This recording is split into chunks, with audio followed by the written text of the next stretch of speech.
और मेरे प्यारे भाइयों, मेरे परमपिता परमात्मा के प्यारे जीव हंसों, मैं परमपिता परमात्मा से यही अरदास करता हूं कि आप सब मेरे भाइयों का विवेक पहले से ज्यादा और ज्यादा से ज्यादा बढ़ता ही जाए और ऐसी कोई दुविधा ना रहे जो मेरे भाइयों के मन में 1% भी भ्रम पैदा कर पाए। मैं बस यही अरदास करता हूं बंदी छोड़ से कि आप सब भाइयों के जितने भ्रम हैं वो सब टूटते ही चले जाएं और ये जितने भी भरमाने के लिए बैठे हैं इन सब की चाल को आप समझ पाओ, कैसे ये आपको सत्य से दूर करने के लिए जाल बिछा के बैठे हैं। इनके जाल को अच्छी तरह समझना है, तभी आप बच पाओगे। अगर गलती से भी इनके जाल में फंस गए तो मेरे भाइयों ये अनमोल जन्म बर्बाद हो जाएगा। दोबारा 84 में जाना पड़ेगा, फिर लाखों करोड़ों जन्मों के बाद ये एक जन्म मिलेगा। इसको बहुत संभाल के खेलना है मेरे भाई। ये खेल ऐसा है, ये आखिरी पासा है तुम्हारे पास। अगर ये पासा ना पड़ा तो फिर 84 में जाना पड़ेगा। बहुत ज्यादा विवेक लगाना है, बहुत होशियारी से चाल चलनी है। इसीलिए साहिब ने बोला, 184 भरम के पौ पे अटके आए और अब की पासा ना पड़ा तो फिर 84 जाए। अगर इस बार तुम नहीं जीत पाए तो वापस 84 में जाना पड़ेगा। कोई बचाने वाला नहीं है। अब कौन बचाता है इस पे विचार करना है। क्या परमात्मा स्वयं आते हैं बचाने? क्या परमात्मा किसी इंसान के रूप में आते हैं बचाने? क्या परमात्मा किसी गुरु के रूप में आते हैं बचाने? इस पे विचार करना पड़ेगा कि हमें बचाने कौन आता है, कैसे आता है, किस स्वरूप में आता है। जब तक इस पे विचार नहीं किया, जब तक मेरे भाई वो परमात्मा किसी को मिलने वाला नहीं। बिल्कुल पास होते हुए भी आप उससे मिल नहीं सकते, बात नहीं कर सकते, एक दूसरे को महसूस नहीं कर सकते, क्योंकि आपको वो जुगत ही नहीं पता है जिसके द्वारा आप उसके संपर्क में आओगे। इसीलिए वाणी में बोला, किया जप किया तप संयम किया, व्रत किया स्नान, जब लग जुगत न जानिए भाव भगत भगवान। कितना ही जप कर लो, कितना ही तप कर लो, व्रत कर लो, नितनेम कर लो, कुछ भी कर लो, जब तक जुगत नहीं मिली, जुगती नहीं मिली गुरु से, जब तक बात नहीं बनेगी, वो भाव भगत भगवान वो मिलने वाला नहीं है। इसीलिए बार बार संतों ने यही बोला कि भाई किसी भेदी गुरु की शरण में जाओ, वही आपको बताएगा कि मार्ग कहां है, कैसे प्राप्ति होगी। वही आपको समझा सकता है कि असल में परमात्मा की प्राप्ति कैसे होगी और उसका असली स्वरूप क्या है, क्योंकि हमें उसका स्वरूप ही नहीं पता है कि उसका स्वरूप है क्या। कोई उसे आदमी की तरह जानता है कि परमात्मा की भी 2 आंखें, 2 हाथ, 2 पैर हैं। कोई उसे निराकार की तरह जानता है कि परमात्मा का कोई आकार नहीं है, 5 तत्वों में रमा हुआ है। वो परमात्मा नहीं है, वो ब्रह्म है जो 5 तत्वों में रमा हुआ है। परमात्मा तो तत्वों से परे है, परमात्मा तो देही से परे है, वो विदेही है मेरे भाई, विदेही है। अब उसके बारे में पता लगे तो कैसे लगे, बस यही समझना है। जब तक आपने इसको नहीं समझा, जब तक बात नहीं बनेगी, क्योंकि परमात्मा ही अपने बच्चों को बचाने के लिए शब्द रूप में सारे संसार में ज्ञान देते हैं, वही समझाते हैं कि उनका स्वरूप क्या है, कोई बता नहीं सकता जब तक वो कृपा ना कर दे। अपने सेवक की आपे राखे, आपे नाम जपावे। अपने सेवक को वो स्वयं दात देता है, अपने स्वरूप की दात देता है। वो बोध करवाता है कि मेरा असली स्वरूप क्या है, और जिस सेवक को बोध कराता है उसी के द्वारा प्रचार भी करवाता है, उसी के द्वारा सारे ब्रह्मांड में ज्ञान का उजागर करवाता है। जैसे बाबा नानक के मुख से परमात्मा ने ही ये ज्ञान बोला।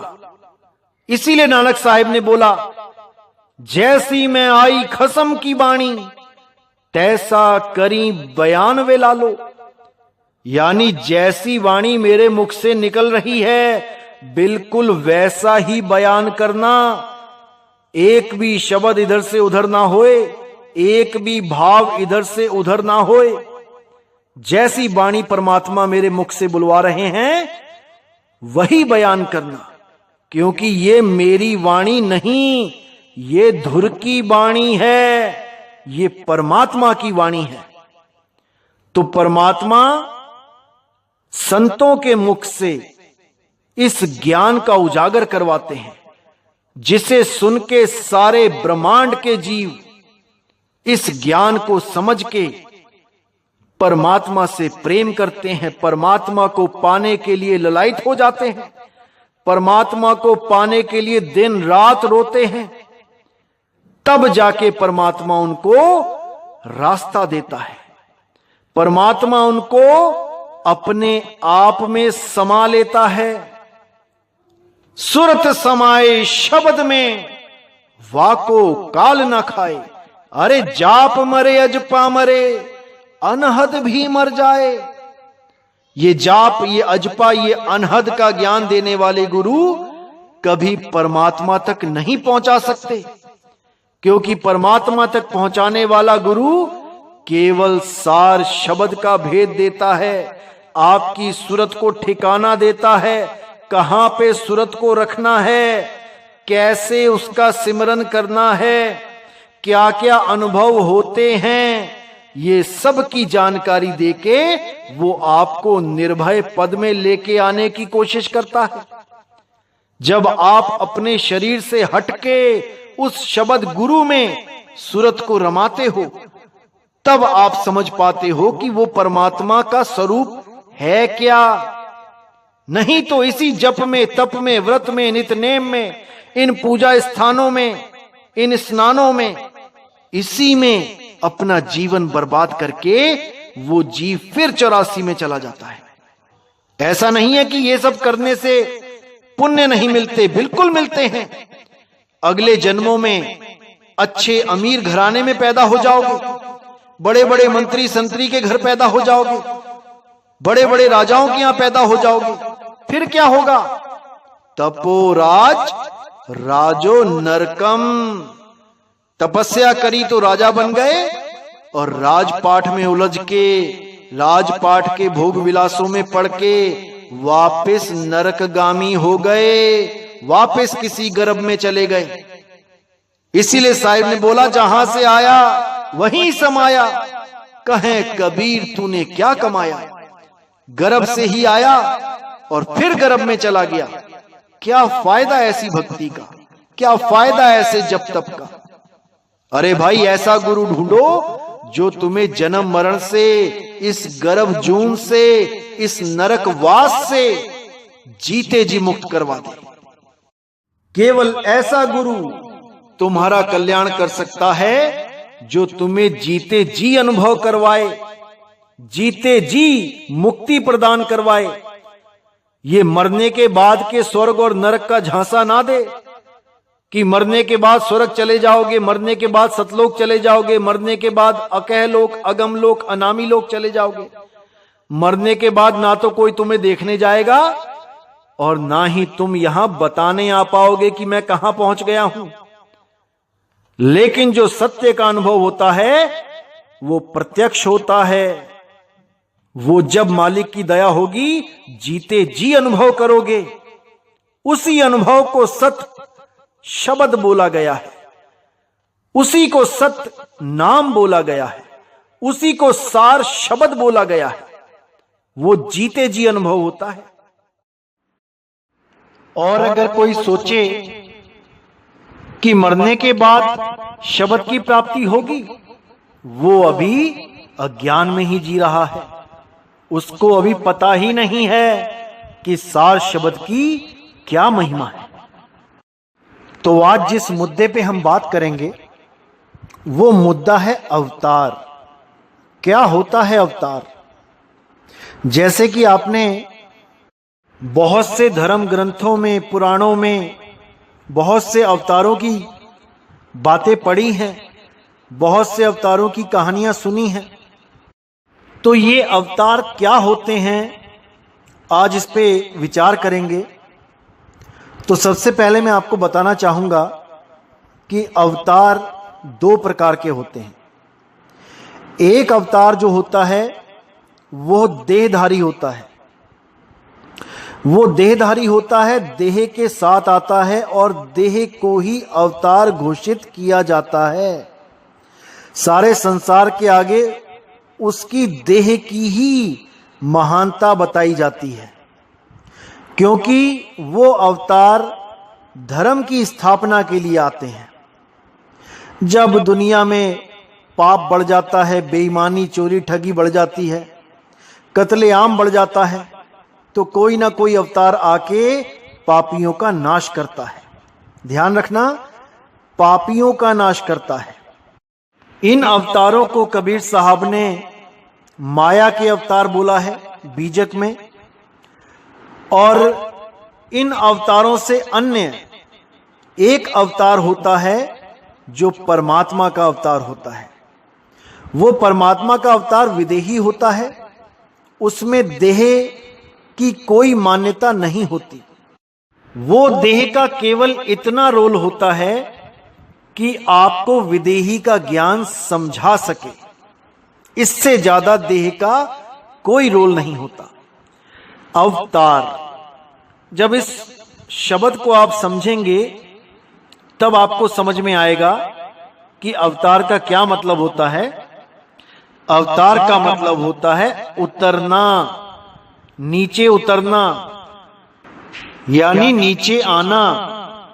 अब इन दोनों ही अवतारों को जब आप देखेंगे तो दोनों में एक बात तो सेम नजर आएगी कि नीचे आना।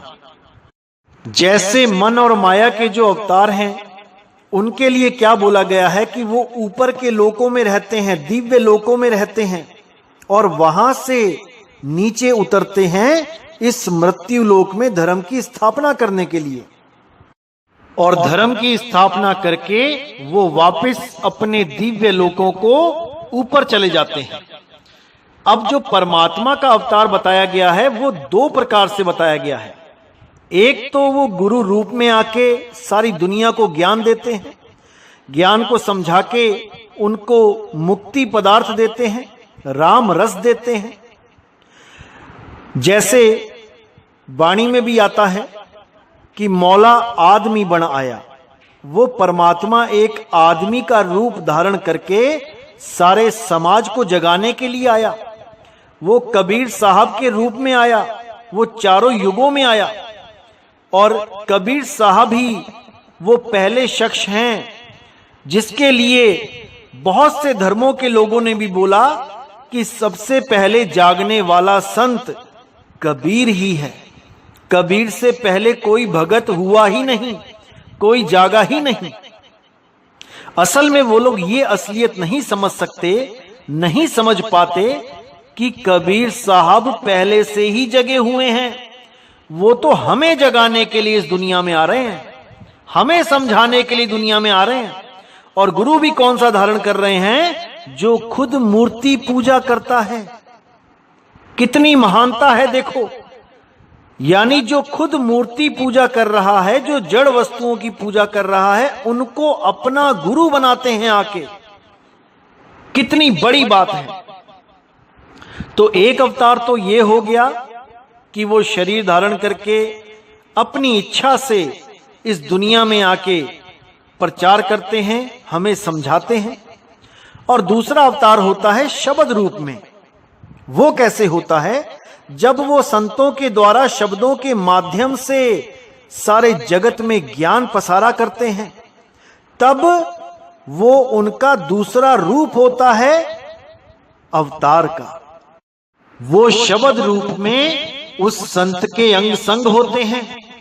इसीलिए बोला गया, साहिब कबीर का सब घट वासा, गुप्त प्रगट कुछ अजब तमाशा।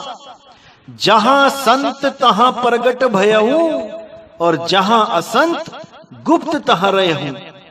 जहां पर भी कोई संत है जो सत्य को जानता है, जो सत्य की बात कर रहा है, वहां पर साहिब प्रगट हैं, शब्द रूप में प्रगट हैं।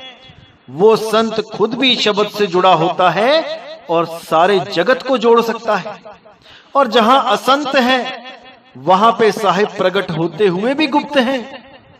वो ना तो खुद जुड़ सकता है, ना ही किसी को जोड़ सकता है। इसीलिए वो अवतार नहीं कहला रहा है। भले वो संत कहलाता है, लेकिन अवतार नहीं कहला सकता, क्योंकि कबीर साहब वहीं पे अवतार लेते हैं जहां पे सत्य ज्ञान होता है, जहां पे सत्य नाम होता है। इसीलिए साहिब ने बोला था कि चौथी गद्दी होई अवतारा, डंका बाजी सब संसारा। हम ही उनके सिर बैठब आई, और वासे पार कोई नहीं पाई। यानी कि शब्द रूप में मैं ही ज्ञान दे रहा हूंगा, ये सारा भेद मैं ही समझा रहा हूंगा, और शरीर तो एकमात्र जरिया होगा। और जो शरीर को अवतार मानेगा, वो कभी मुक्त नहीं हो पाएगा, क्योंकि अवतार केवल परमात्मा है, परमात्मा के अलावा कोई नहीं है।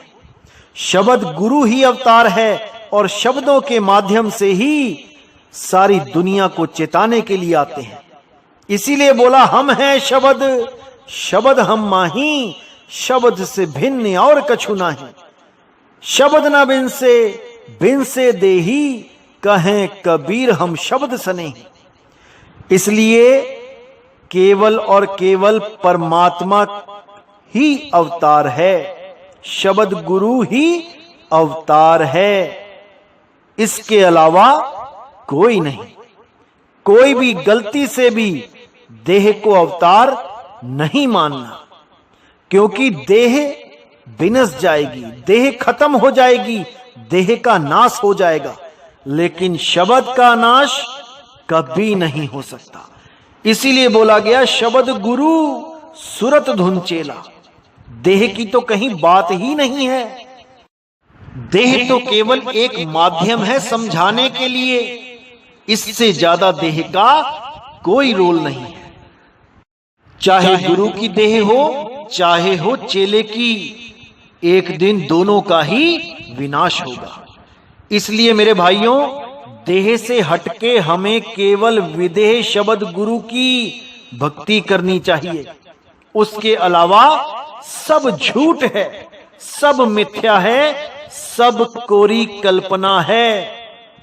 तो मेरे भाइयों, आओ और उस शब्द गुरु को अच्छी तरह समझो और उससे अपनी सूरत को जोड़ो, और इस भव बंधन से सदा सदा के लिए मुक्त हो जाओ। और वो शब्द गुरु सबके अंग संग है। बस कोई भेदी गुरु मिल जाए जो उस शब्द गुरु से हमें जोड़ दे। तो अपनी वाणी पे यहीं विराम देता हूं, और अगला सत्संग बहुत जल्दी आएगा। उम्मीद है सारे भरम टूटेंगे। तब तक के लिए मुझे विदा करें। बोलिए सतगुरु बंदी छोड़ सतगुरु सत्य कबीर साहिब की सदा ही जय हो, सदा ही जय हो मेरे मालिक की साहिब बंदगी सतना।